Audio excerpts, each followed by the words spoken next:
last night after midnight, we officially lost control of the House to the Democrats when the Democrats on the Rules Committee crossed the Rubicon and voted for the Republican rule to pass billions and billions of dollars to fund foreign wars with nothing to fund and secure our southern border. I've been working on the House floor just now, talking with other members, asking for co-sponsors in my motion to vacate Mike Johnson as Speaker because we have completely lost confidence in his leadership now that he is allowing Hakeem Jeffries and Chuck Schumer to completely control the House. This has never happened before in history, and I'm pleased to announce that I've just added another co-sponsor, and that is the great patriot from Arizona, Paul Gosar. That was Marjorie Taylor Greene melting down after the passage of the Ukraine aid package, and I'm here for it.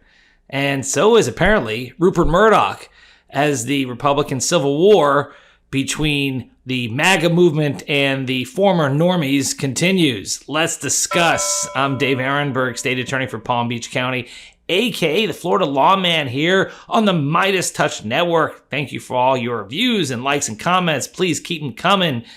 And as far as Marjorie Taylor Greene, who has been one of and now is the biggest critic to Speaker Mike Johnson. Remember, they all supported him after the caucus ousted Kevin McCarthy with the help of Democrats, but now they've turned on Mike Johnson because he decided to do things that govern, that actually show our support for our allies against Russia, against Vladimir Putin. And yes, I know that it took a long time for the speaker to come on board, and many people died as a result in Ukraine. But you can make the argument that it's better late than never, better late than too late, and you don't want to be on the side of Marjorie Taylor Greene on this one because she is increasingly isolated in her radical views. You want proof of that? Check this out from Rupert Murdoch's publications. The New York Post, Niet Moscow Marjorie. I love the Photoshop babushka that she has on. The GOP rebels defeated as House passes $61 billion in Ukraine aid. And just if you think that the New York Post is just a one-off, well, check out the Wall Street Journal, which published an opinion piece, another Rupert Murdoch publication that discusses Representative Marjorie Taylor Greene as Representative Mayhem Taylor Greene. In the piece, it says the Georgia Republican who famously displayed sexually explicit photos of Hunter Biden during a committee hearing and called fellow Rep. Lauren Boebert a bitch on the House floor, sorry for the language, is known for wild antics and equally harebrained conspiracy theories. Boy, they didn't leave anything to chance here, right? They're just throwing this all out at her. And hey, truth is a defense.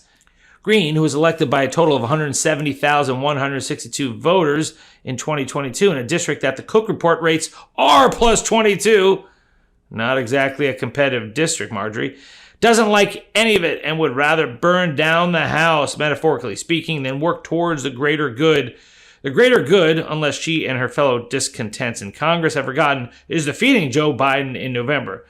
Unless you think that this is a liberal publication, you can see where this writer is coming from. This is coming from the right, and they see Marjorie Taylor Greene as an obstacle to their electoral success in November.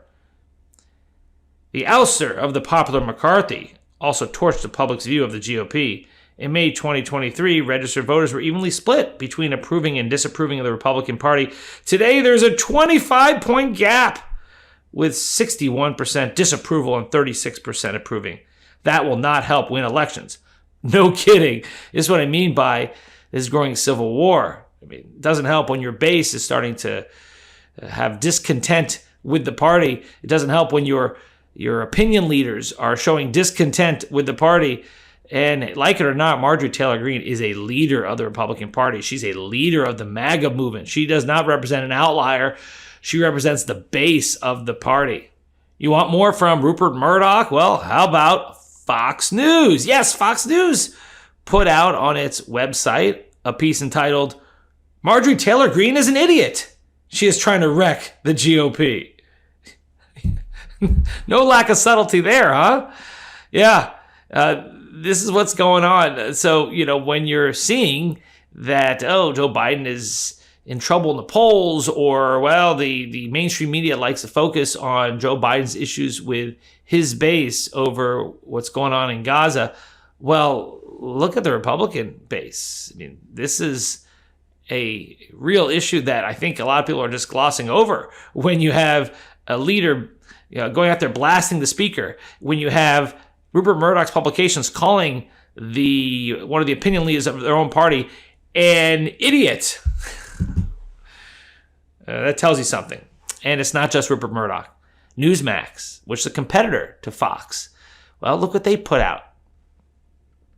Who put Marjorie Taylor Greene in charge? Yeah, this is just reality. And it's not just the Republicans who make fun of Marjorie Taylor Greene. Yes, we know that Democrats do.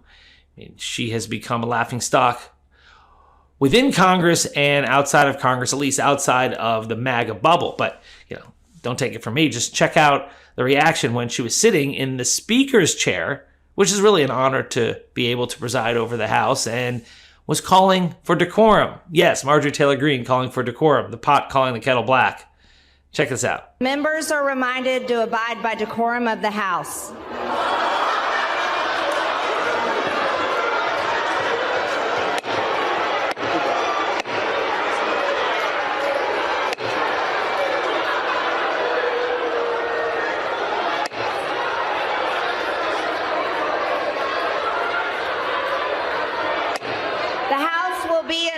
And if you think this is over, think again. A recent report says that Marjorie Taylor Greene is calling upon the speaker to resign or face a motion to vacate. See, under the House rules, all it takes is one member to file a motion to vacate. That's how they got rid of Kevin McCarthy.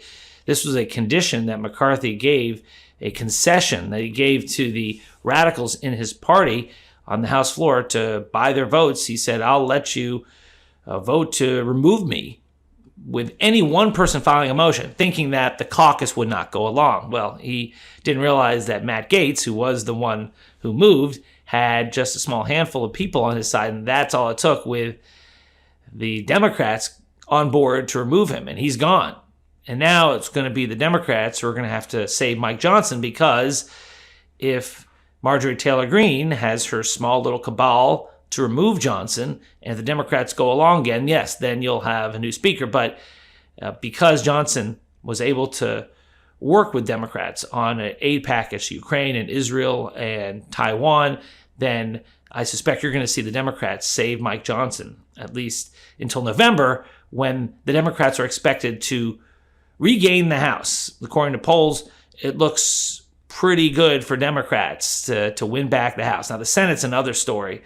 It's a bad year for Democrats in the Senate, because the seats that are open are mostly seats that are held by Democrats in some competitive states like Montana and Ohio, Pennsylvania.